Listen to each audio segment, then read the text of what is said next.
Halo, assalamualaikum warahmatullahi wabarakatuh. Bertemu kembali di channel Rendika Channel, referensinya para mahasiswa.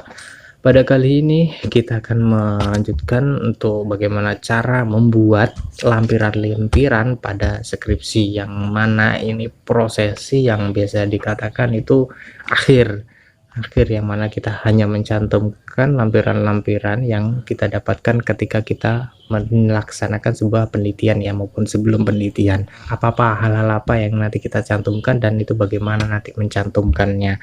Oke, simak terus videonya, jangan di skip-skip. Bagi Anda yang mungkin pada proses ini untuk mengerjakan sebuah lampiran-lampiran pada penelitian Anda, siapkan laptop di depan Anda. Dan bagi Anda yang mungkin misalnya masih pada bab 4, bab 2, bab 3, simak terus videonya. Mungkin nanti, atau enggak pasti nanti, Anda akan melalui bab ini tentang lampiran-lampiran ini, mesti Anda nanti akan melaluinya.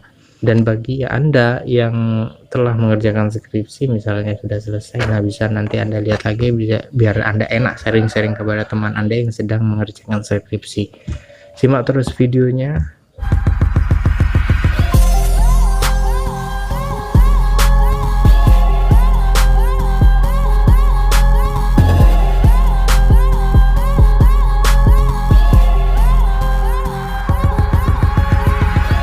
Hal poin pertama yang harus Anda cantumkan pada lampiran-lampiran ini yang biasanya Anda ditulis di buku panduan, misalnya buku panduan dalam penelitian Anda itu dari kampus itu misalnya ada, ikuti saja dari buku panduan. Tapi hal-hal penting misalnya dari kebanyakan peneliti atau dari penelitian itu yang biasa dicantumkan itu adalah pertama, yaitu adalah misalnya dalam pembahasan Anda skripsi itu sejarahnya panjang, ada sejarah-sejarah misalnya dari sejarah lembaga yang itu nanti misalnya dicantumkan di dalam skripsi itu akan terjadi panjang sekali.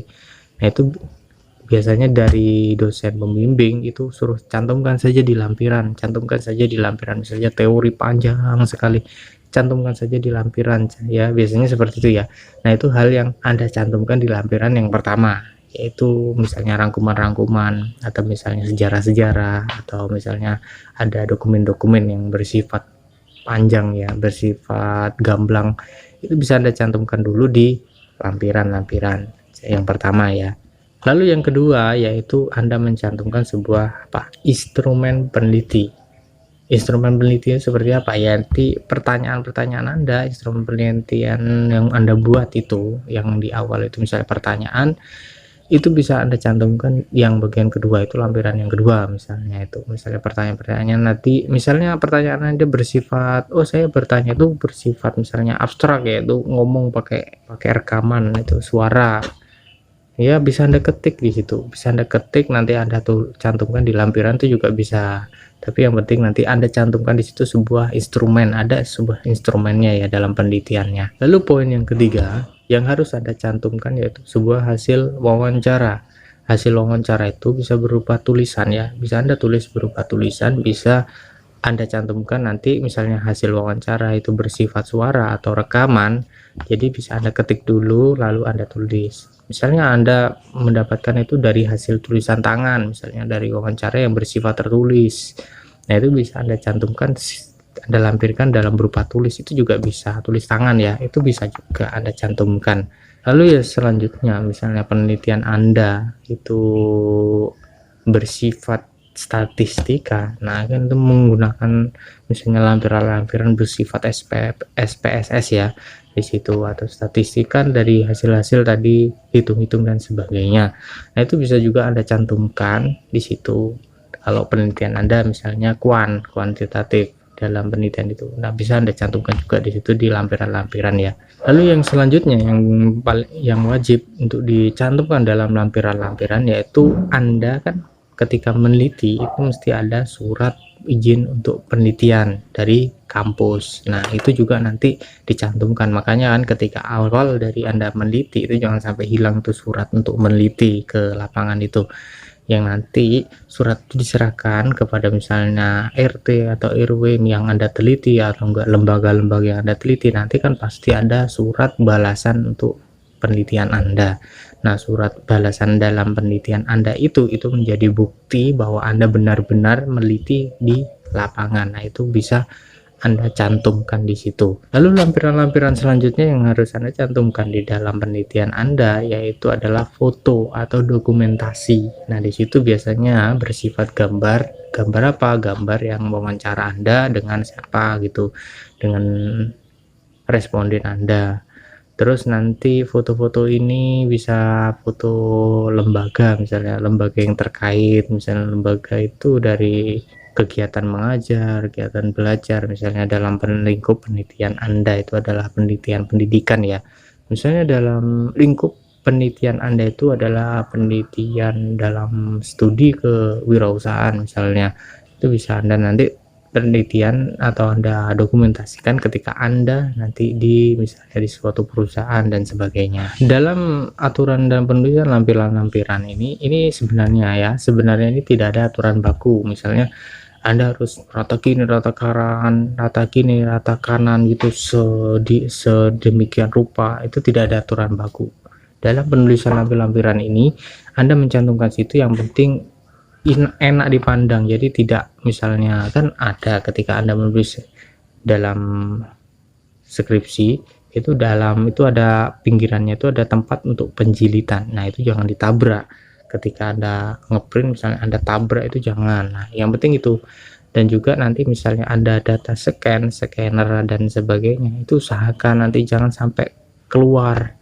Kan biasanya dalam lampiran-lampiran itu, dalam data-data yang berupa scanner itu dilampirkan dalam keadaan terpotong. Nah, itu jangan sampai seperti itu. Atau enggak, misalnya Anda surat penelitian Anda misalnya hasilnya scan, itu usahakan juga jangan sampai terpotong. Oh iya, ada satu hal lagi yang perlu dicantumkan. Misalnya ketika Anda meneliti itu kan ada bimbingan. Ada bimbingan. Nah, dalam bimbingan itu biasanya ada tanda tangan dari para pembimbing, atau dari tanda tangan itu Anda konsultasi. Nah, itu nanti juga Anda cantumkan di lampiran-lampiran, misalnya itu diwajibkan ya. Tapi rata-rata dalam pengerjaan skripsi itu diwajibkan untuk mencantumkan itu hasil-hasil bimbingan itu dari pembimbing Anda. Maka itu juga bisa dicantumkan. Dan juga dalam penulisan ini, lampiran-lampiran ini nanti dalam penulisan fontnya, misalnya menyesuaikan font-fontnya itu juga tidak ada aturan baku. Misal pun ada aturan baku dari buku panduan Anda, itu ikuti saja. Tapi sejatinya dalam penulisan font dalam lampiran-lampiran ini tidak ada aturan baku. Semua itu ditulis secara real, karena itu nanti menjadi sebuah bukti ketika Anda itu benar-benar setelah meneliti, misalnya dari tulisan tangan, dari gambar-gambar foto, atau enggak dari yang lain-lainnya. Lalu misalnya Anda mendapatkan sebuah lampiran misalnya lampiran nanti data yang bersifat video, misalnya video gambar. Video itu bagaimana cara melampirkannya. Nah, ketika Anda mendapatkan data-data sebuah video atau sebuah perangkat-perangkat bersifat gambar yang bergerak ya, nah ini bisa Anda misalnya itu bisa Anda misalnya video di YouTube dan Anda jadikan YouTube, itu bisa Anda cantumkan link-linknya di situ di lampiran-lampiran, link-link untuk menunjukkan oh ini nanti seperti saya observasi kemana, ini ada videonya, link. Tapi di situ diperjelas lagi dengan apa? Dengan gambar, misalnya ada screenshot dulu dalam video, misalnya video itu gambar thumbnailnya misalnya apa, itu nanti cantumkan di lampiran. Nah, itu menjadi bukti juga. Misalnya oh saya telah wawancara dengan bapak ini ada rekamannya, Anda tampilkan foto, link dan penjelasan di bawahnya. Ini bukti telah peneliti.